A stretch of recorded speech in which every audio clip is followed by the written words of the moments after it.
Good afternoon, everyone. It's Andy O'Fee, the Yankee Closer. Today is Monday, January the 29th, and what a crazy week we have lined up for this week. We have already started to see a major move in yields and in prices on mortgage-backed securities today.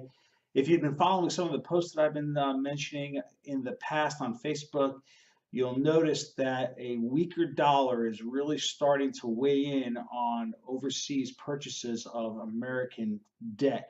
The transaction works like this: the dollar is weaker. In order to buy a U.S. Treasury, the euro and or the yen has to they have to transact that into the American dollar to buy a government security. Now, what's been driving these overseas investors has been the higher yield. The 10-year Bund in Germany is yielding right around 90%, whereas you can come to the United States and in the past few weeks it's yielding 250 to 260.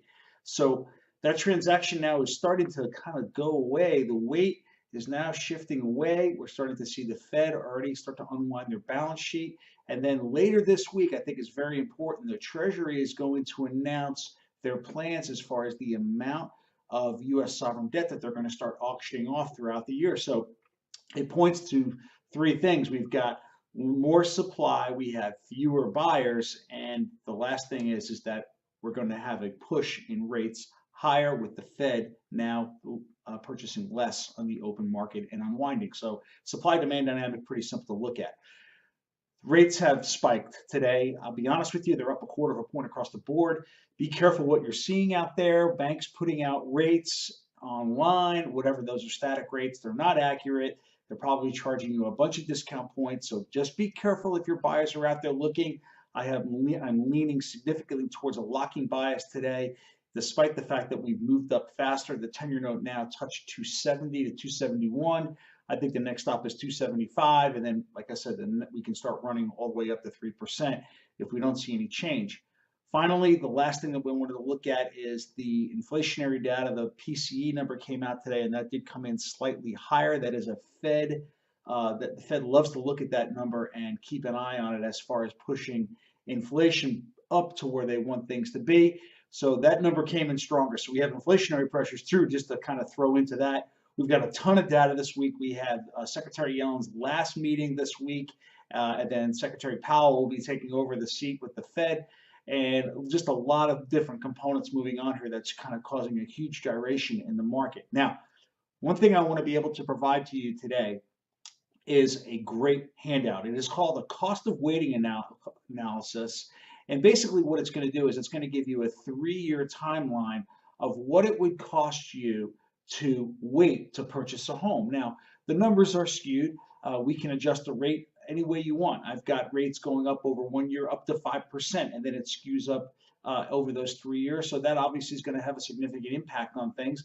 And then, of course, you're going to lose the amount of appreciation that you get. Particularly, this model is looking at the Shelby County, Tennessee area to show you just how much homes will appreciate. So I'm going to give you a quick look at this. And if you're interested in getting one, just please let me know. I can co-brand it with you and myself, and it is a great tool to show to buyers, particularly those people out there that are thinking about buying and are still on the fence and are concerned that, oh, rates are going too high, there's no houses for sale, well, I don't want to get involved in this market. Well, they're missing out on an opportunity because we're still at an 80-year low in rates, even if rates go to 4.5%.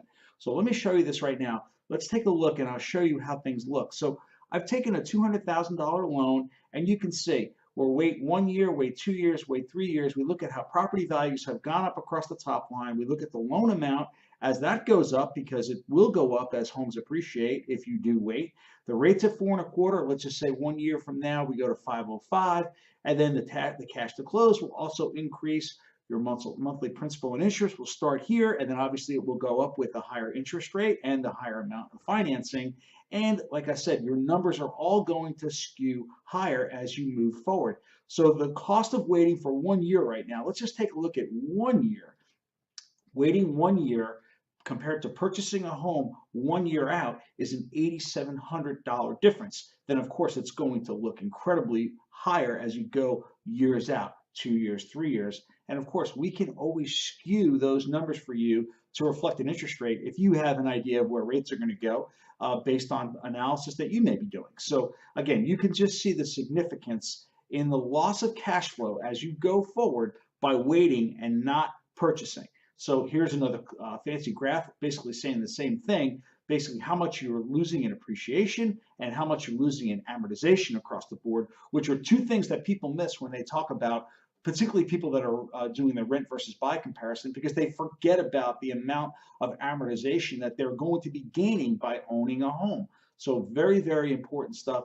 And then, of course, the big thing is additional cash required. You will need more money as the loan progresses forward, as prices go up, and you will need to put more money into the game in order to buy a house as it appreciates. So this comparison, the cost of weighting analysis, is another fantastic tool that I'm ready to give to you. Let me know. I'll send it to you. I can co-brand it to you, and we can skew the numbers any way you want. That was a $200,000 purchase.